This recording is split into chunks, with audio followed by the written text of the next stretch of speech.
हाँ जी दोस्तों, नमस्कार। स्वागत है फिर से एक बार आप सभी का आपके अपने चैनल एसआरजे मैथमेटिक्स पर। सभी मेरे प्यारे विद्यार्थियों, मेरे प्यारे भाइयों बहनों को सीताराम। स्वागत करता हूं मैं फिर से एक बार आप सभी का आपके अपने चैनल एसआरजे मैथमेटिक्स पर। और अपन आज जो इस क्लास के अंदर बात करने वाले हैं बेटा, रेखाएं और कोण का जो है पार्ट नंबर 4 जो चल रहा था ज्योमेट्री एंड मेंसुरेशन के अंतर्गत, जिसके अपन ने लगभग जो है फोर्थ क्या फिफ्थ पार्ट, चौथा पार्ट अपन ने ले लिया था। अगर आपने नहीं देखी है तो उन चारों पार्ट को जाकर जरूर देखिए। अगर आपको अच्छी लगे तो प्लीज उसको शेयर कीजिएगा, ठीक है। और अदरवाइज कोई बात नहीं। और चैनल को सब्सक्राइब करो ना करो कोई दिक्कत नहीं, क्लास को पूरा देखिए और अच्छी लगे तो शेयर जरूर बनता है, बस इसके अलावा कुछ नहीं है। क्लास अच्छी लगे देखे अच्छे से पूरा और समझे इस चीज को। चलिए, लास्ट की क्लास में मैं लिखने वाला था समलंब चतुर्भुज के बारे में और उसके आगे कुछ प्रश्न हैं जो उनको करने के बारे में, पर क्लास बंद होने की वजह से ध्यान नहीं रहा और वहीं पर स्टॉप हो गया। जैसे अपने टॉपिक लिखा और क्लास क्लोज हो चुकी थी, ठीक है ना। तो चलिए अपन इसी को आगे कंटिन्यू करते हैं। समलंब चतुर्भुज अपन ने सवाल भी किए हैं और डेफिनेशन वगैरह सारी यहां पर करते जा रहे हैं। तो समलंब चतुर्भुज किसे कहते हैं? वह चतुर्भुज जिसमें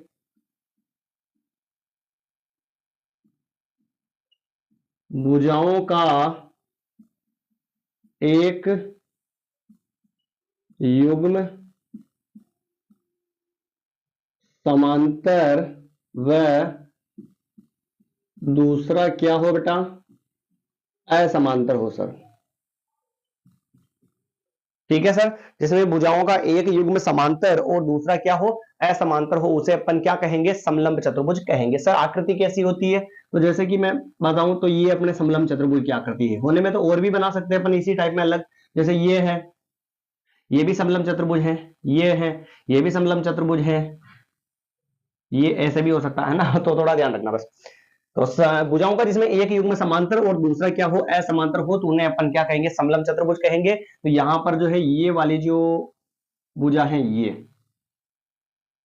ये वाली भुजा इसके समांतर हो जाएगी। ए बी सी डी, ये इसकी हो जाएगी इन दोनों के बीच की दूरी या ऊंचाई, इसको बोलते हैं एच। इसको मान लेता हूं मैं ए, इसको मैं मान लेता हूं बी, इसको मान लेता हूं सी और इसको क्या मान लेता हूं मैं? डी। ठीक है। तो इसके अंदर क्या आएगा? जैसे एक तो आता है समलंब चतुर्भुज का परिमाप, तो इसका परिमाप क्या होता है बेटा, समझिएगा। परिमाप बराबर भुजाओं का, आकृति की सभी भुजाओं का योगफल क्या कहलाता है?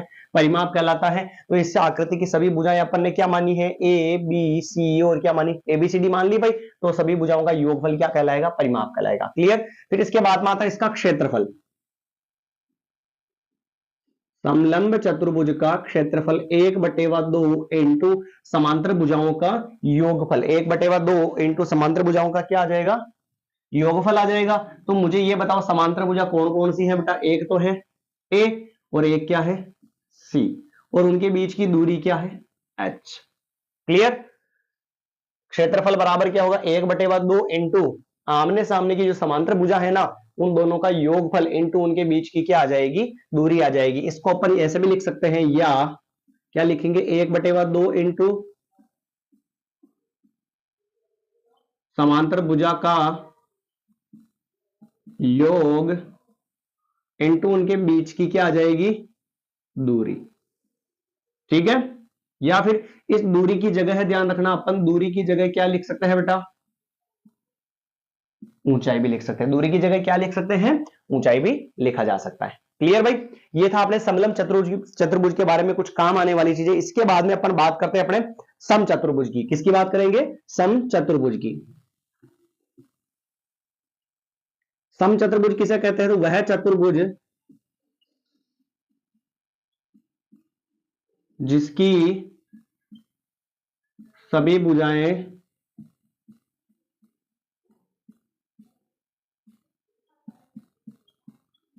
समान होती है। वह चतुर्भुज जिसकी सभी भुजाएं क्या होगी? समान होगी। पर एक चीज और, यहां पर सम चतुर्भुज के विकर्ण परस्पर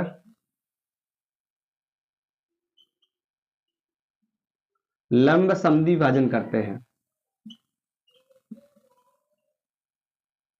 लंब समद्वि भाजन करते हैं। Is that clear? चलिए भाई, ये भी हो गया। एक दूसरे को समकोण पर समद्विभाजित करते हैं। जैसे समचतुर्भुज अपन बनावे तो ये मान ले, जैसे ये समचतुर्भुज है, समचतुर्भुज, इसकी चारों ही भुजाएं आपस में क्या समान होती है, ये इसका क्या हो जाएगा विकर्ण, और ये भी इसका क्या हो जाएगा विकर्ण हो जाएगा। इसको नाम दे देवे ए, इसको नाम दे देवे बी, इसको नाम दे देवे सी, इसको नाम दे देवे अपन डी नाम दे देते हैं। तो भी इसके बाद में ये विकर्ण मान लेते हैं D1 और इस विकर्ण को क्या मान लेते हैं D2 मान लेते हैं। ठीक है भाई। लंब का मतलब ध्यान रखना, लंब का मतलब यहां पर समकोण पर समद्विभाजित करते हैं, ऐसा भी लिख सकते हैं समकोण पर समद्विभाजन, यानी कि यहां पर कितने डिग्री के कोण बनेंगे 90 डिग्री के कोण बनेंगे इनमें विकर्णों में। क्लियर। इसका अर्थ क्या आता है, इसमें भी परिमाप का सूत्र तो वही होगा, भुजाओं का योगफल क्या कहलाएगा परिमाप कहलाएगा, या फिर इसका परिमाप का सूत्र लिख सकता हूं मैं, परिमाप बराबर क्या होगा 4 इंटू भुजा। ठीक है। और फिर इसका क्या आएगा बेटा क्षेत्रफल, क्षेत्रफल बराबर 1/2 इंटू विकर्णों का गुणनफल, 1/2 इंटू विकर्णों का गुणनफल। आ गया समझ में, 1/2 इंटू विकर्णों का गुणनफल। इसको मैं ऐसा भी लिख सकता हूं 1/2 इंटू विकर्णों का गुणनफल, यानी D1 इंटू D2। आया समझ में, कोई दिक्कत हो तो बताइए। इसकी भुजा अपन मान लेते हैं ए मान लेते हैं, तो समचतुर्भुज की सारी भुजाएं समान होती है तो सभी ए होगा या नहीं होगा भाई, हो जाएगा। सारी भुजाएं क्या हो गई बेटा ए हो गई। तो अपन ए के बारे में ऐसा लिख सकते हैं, ए के लिए एक रूल भी यहां पर लिख सकते हैं कि ए स्क्वायर बराबर क्या होगा D1/2 का होल स्क्वायर प्लस D2/2 का भी क्या हो जाएगा बेटा होल स्क्वायर। जैसे अपन उसमें भी लिखा था ना समांतर चतुर्भुज के अंतर्गत, तो ऐसा इसके अंदर भी ये रूल लागू होता है, ए स्क्वायर बराबर D1/2 का होल स्क्वायर प्लस D2/2 का होल स्क्वायर हो जाएगा। तो इसमें कोई दिक्कत हो तो आप बताइए। ये कुछ संबंधित नियम थे, एक और भी आएगा इसके अंदर आकृति, पहले इसका स्क्रीनशॉट ले लीजिए, आपको जरूरत पड़े शायद लिखने के लिए समझने के लिए, वापस ले लिया भाई। चलिए आगे बात करते फिर अपन। ये तो मुझे पता है बहुत सारे मेरे ऐसे मित्र होंगे जिनको ये चीजें आती भी होगी और आनी चाहिए भाई, ये बेसिक है, ठीक है ना। अब आगे बात करें तो एक आकृति और छूटी हुई अपनी आयत, आयत से संबंधित भी पूछे जाते हैं, तो आयत का भी पता होना चाहिए अपने को। तो इनको आती बहुत अच्छी बात है, रिवीजन हो रहा है, और नहीं आती है तो वो यहां से सीख सकते हैं आराम से। ठीक है भाई। आयत, तो आयत के क्या क्या गुणधर्म होते हैं देखिए। आयत पहला क्या होगा, आयत की आमने सामने की भुजाएं क्या होती है समान होती है। आयत की आमने सामने की भुजाएं क्या होती है बेटा समान होती है। ठीक है भाई, समान होती है, इक्वल होगी तो ठीक है ना। दूसरा फिर प्रत्येक कोण 90 डिग्री, प्रत्येक कोण 90 डिग्री होता है। इसका प्रत्येक कोण कितने डिग्री होता है 90 डिग्री होता है। आयत के आमने सामने की भुजाएं समान होती है और इसका प्रत्येक कोण जो है बेटा कितना होता है 90 डिग्री हो जाता है। क्लियर भाई। चलिए फिर इसके बाद में इसके दो विकर्ण जो होते हैं आपस में क्या होते हैं बेटा बराबर होते हैं, विकर्ण परस्पर बराबर भी होते हैं और एक दूसरे को समकोण पर समद्विभाजित भी करते हैं। कैसे, तो विकर्ण बराबर व समकोण पर समद्विभाजित करते हैं। विकर्ण बराबर व समकोण पर क्या होते हैं समद्विभाजित करते हैं। आया समझ में। दूसरी बात और चौथी चीज नोट करिए बेटा, चौथी चीज नोट करिए, आयत के मध्य बिंदुओं को मिलाने पर बनी आकृति क्या होती है समांतर चतुर्भुज बनेगी। आयत के मध्य बिंदुओं को, आयत के मध्य बिंदुओं को मिलाने पर, आयत के मध्य बिंदुओं को मिलाने पर आकृति, आकृति समांतर चतुर्भुज बनेगी। आकृति कौन सी बनेगी भाई अपने समांतर चतुर्भुज बनेगी। इसमें कोई दिक्कत है क्या, नहीं है भाई। कौन सी आकृति बनेगी? समांतर चतुर्भुज बनेगी। हाँ जी, देखिए आगे।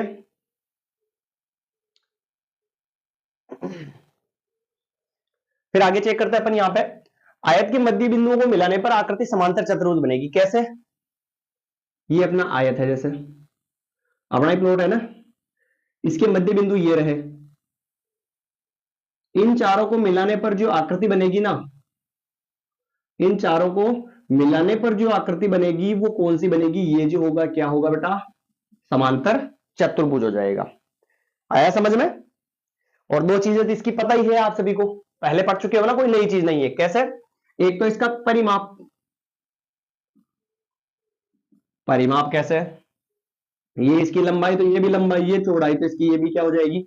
चौड़ाई हो जाएगी। तो आयत के परिमाप का सूत्र 2 इंटू कोष्टक में लंबाई प्लस चौड़ाई, और फिर आयत का क्षेत्रफल, आयत का क्षेत्रफल बराबर लंबाई इंटू चौड़ाई। आया क्या भाई समझ में? आयत का क्षेत्रफल क्या हो जाएगा? लंबाई इंटू चौड़ाई हो जाएगा। बस खत्म। क्लियर? चलिए, ये था अपने डेफिनेशन से कुछ संबंधित रोल जो अपना कंप्लीट होने वाला है। इसके बाद में अपन एक चीज और करते हैं वर्ग की, और फिर इसके बाद में अपन पढ़ेंगे इसके प्रश्नों को, ठीक है ना। और अपन, आपको लग रहा होगा अगर आप पहली बार इस क्लास को देख रहे हो, आपको लग रहा है सारी डेफिनेशन ही करवा रहे हो, आगे तो कुछ करवाई नहीं, प्रश्न तो करवाई नहीं, ये थोड़ा पूछेगा, इनकी जरूरत पड़ेगी बेटा। और पुरानी क्लासेस देखे मैंने, 3 पार्ट 4 पार्ट इसके लिए हैं, उनमें मैंने अच्छे सवाल करवाए हैं, आप एक बार उसको देखें जरूर, ठीक है। एक और छूटा हुआ इसका गुणधर्म, फिर इसके बाद में अपन करेंगे सवालों को।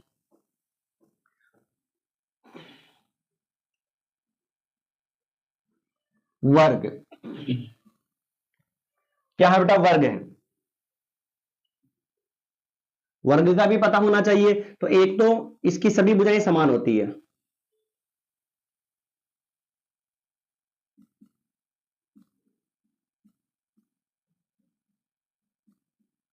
सभी भुजाएं समान होती है। दूसरा, प्रत्येक कोण 90 डिग्री होता है, प्रत्येक कोण 90 डिग्री होता है। इसके बाद में तीसरा बात करें तो विकर्ण बराबर व समकोण पर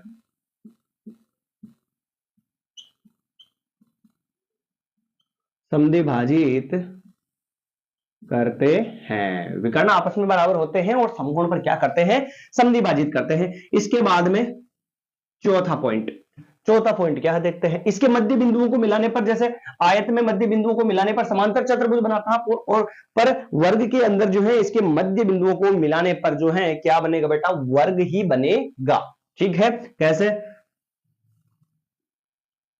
मध्य बिंदुओं को मिलाने पर वर्ग ही बनता है। मध्य बिंदुओं को मिलाने पर बेटा क्या बनेगा? वर्ग ही बनता है। जैसे कि ये रहा वर्ग, वर्ग की चारों भुजाएं समान, तो इसके मध्य बिंदुओं को मिलाएंगे अपन ऐसे, तो क्या बनेगा? इसके अंदर भी जो है वर्ग ही बनेगा। मामला खत्म। चलिए, वर्ग की सभी भुजाएं समान होती है, तो ए समचतुर्भुज में सभी भुजाएं समान होती है, पर इसके अंदर प्रत्येक कोण 90 डिग्री होता है, और समचतुर्भुज के अंदर प्रत्येक कोण 90 डिग्री नहीं होता है। फिर इसके बाद में इसका क्षेत्रफल और परिमाप, फिर मामला क्लोज। बस क्षेत्रफल का सूत्र क्या होता है? भुजा इंटू भुजा, या फिर भुजा की घात 2, और फिर क्या आता है इसमें? परिमाप, है ना। परिमाप क्या होगा? 4 इंटू भुजा। क्या हो गया भाई? 4 इंटू भुजा। लीजिए, ये अपना जो परिभाषा वाला जो मैटर था वो एकदम क्लियर कंप्लीट हो चुका है। इसको अच्छे से स्क्रीनशॉट ले लीजिए एक बार, ताकि आपको थोड़ा सा दिक्कत ना होवे। और अपन अब करते हैं सवाल, और सवालों की तरफ बढ़ते हैं, ठीक है भाई। तो ये मामला हो चुका है खत्म। बोलिए सांवरा सेठ की जय हो। हाँ जी, अब बात करते हैं अपन प्रश्नों की। हाँ जी, चेक करिए, प्रश्न आपके सामने छपा हुआ है। एरिया ऑफ त्रिभुज ACFG अनुपात एरिया ऑफ चतुर्भुज ABCD, इनका क्या निकालना हमें? इन दोनों के क्षेत्रफलों का हमें क्या करना है बेटा, अनुपात निकालना है। एक तो सी एफ जी, ये वाला पार्ट है, इसके क्षेत्रफल का पूरे के क्षेत्रफल के सापेक्ष क्या निकालना है, अनुपात निकालना है। सबसे पहली बात तो बता दो बेटा, यहां पर देखो ये वाला पार्ट आपस में क्या है, बराबर है। तो जरा सोचो कि अगर, जरा सोचो, पूरे को क्या मान लेते हैं अपन, x मान लेते हैं। अगर ये l है तो ये भी क्या होगा, l, ये भी l, ये भी l, और ये भी क्या हो जाएगा, l हो जाएगा। सारों को सेम मान रखा ना अपन ने, तो x का मान जो है किसके बराबर होगा, 1 2 3 4 5, l 2 3 4 5, x बराबर कितना हो जाएगा, 5l हो जाएगा। तो 5 को भेजू बटेवा में, तो x बटेवा क्या आ जाएगा, 5, और बराबर क्या हो जाएगा, l। तो इसकी लंबाई कितनी होगी बेटा, x बटा 5। आया समझ में क्या, यानी कि इसकी जो लंबाई है, l का जो मान है वो कितना हो गया, x बटे 5 हो गया। ऐसा सवाल अपन ने बेटा पहले भी किया है, एक सवाल अपन ने पहले भी ऐसा सोल्व किया है, ठीक है ना, समझ में आ रहा भाई। ये सारे पार्ट बराबर हैं तो कितने l हो गए, 5l हो गए। तो इस पूरे को x माना तो x बराबर क्या होगा, 5l हो जाएगा। इंटू वाले 5 को बटेवा में भेज दिया, एक l की वैल्यू कितनी आ जाएगी, x बटेवा 5 आ जाएगी। अब समझिएगा थोड़ा ध्यान से बेटा, समझिएगा एरिया ऑफ त्रिभुज CFG, एरिया ऑफ त्रिभुज CFG, जैसे एरिया ऑफ त्रिभुज CFG कौन सा है, CFG, ये वाला, इसको मान लेता हूं मैं b, यानी कि ये इसकी क्या हो जाएगी, ऊंचाई। मैंने पहले बताया था त्रिभुज ऐसे हो चाहे आप त्रिभुज ऐसा हो तो भी अपन क्या करेंगे, ऐसे लिखेंगे, ऐसे, यानी कि इसकी ऊंचाई इसको मानेंगे अपन, इस वाले को नहीं मानेंगे। सीधी जो स्ट्रेट लाइन होगी ना उसको अपन क्या मानेंगे, ऊंचाई मानेंगे इसकी। तो यानी कि जो अपने इस त्रिभुज की जो ऊंचाई है वो कितनी हो जाएगी बेटा, दिख रहा ना सभी को,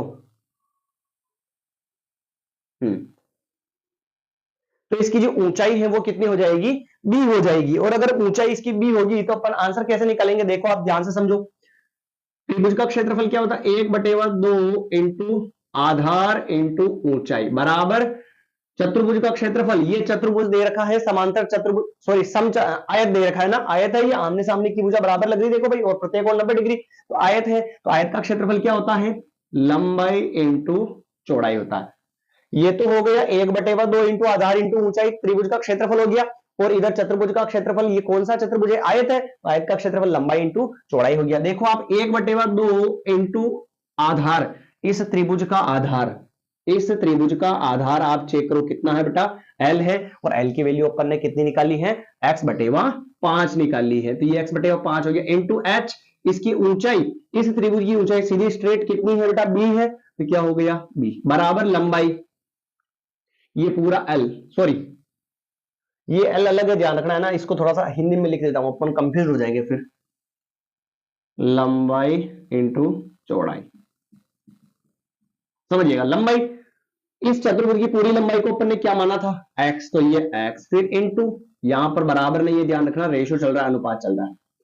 चौड़ाई, चौड़ाई पूरी चौड़ाई कितनी है भाई, b है, तो यहां पर क्या लिखेंगे, b लिखेंगे। समझो ध्यान से, b से b कट गया, x से x कट गया, तो इधर तो 1 बचा, नीचे कितना बच गया, 2 इंटू 5 10 बच गया, अनुपात 1 बच गया, बटे वाला 10 इंटू में चला जाएगा, तो 1 अनुपात कितना हो जाएगा बेटा, 10 हो जाएगा। यानी कि त्रिभुज, एरिया ऑफ त्रिभुज triangle CFG and area of चतुर्भुज होगा ABCD का, दोनों का रेशियो जो है कितना आ जाएगा अपने पास, 1:10 आ जाएगा।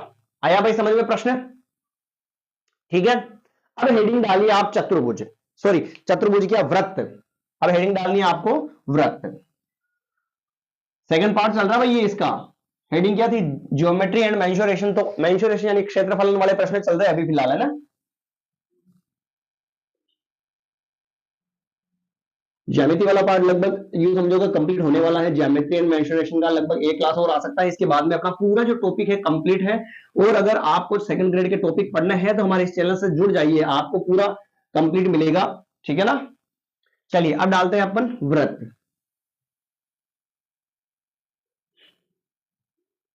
क्या हेडिंग डालनी है, वृत्त। वृत्त क्या होता है, तो किसी एक निश्चित बिंदु, किसी एक निश्चित बिंदु, ये जैसे बिंदु है, किसी एक निश्चित बिंदु से समान दूरी पर स्थित बिंदु, बहुत सारे बिंदु हो भले,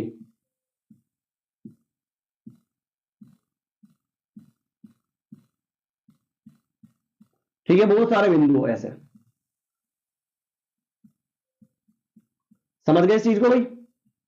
पर ये सारे बिंदु जो है ना बेटा, इस एक निश्चित बिंदु से क्या होने चाहिए, समान दूरी पर होने चाहिए। इस एक निश्चित बिंदु से ये सारे समान दूरी पर होने चाहिए। तो किसी एक निश्चित बिंदु से समान दूरी पर स्थित बिंदुओं का बिंदु पथ यानी इनका रास्ता एस है, ये क्या कहलाता है,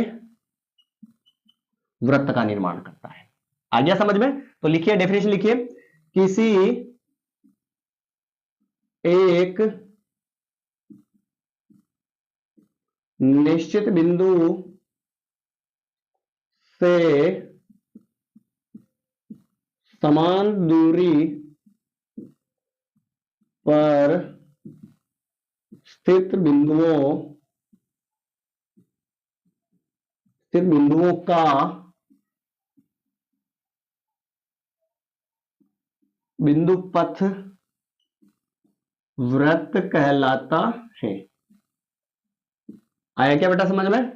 किसी एक निश्चित बिंदु से समान दूरी पर स्थित बिंदुओं का बिंदु पथ जो है इसका क्या कहलाएगा, वृत्त कहलाएगा। स्वाहा। हो चुका है ये कंप्लीट।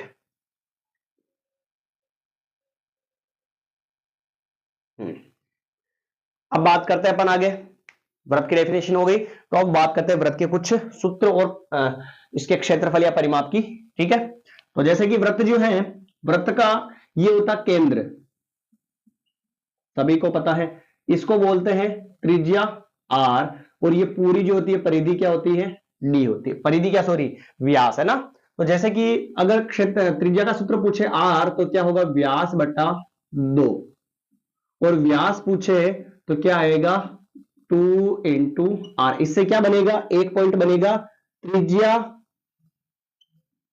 त्रिज्या व्यास की आधी होती है, त्रिज्या व्यास की आधी होती है। फिर दूसरा, व्यास त्रिज्या का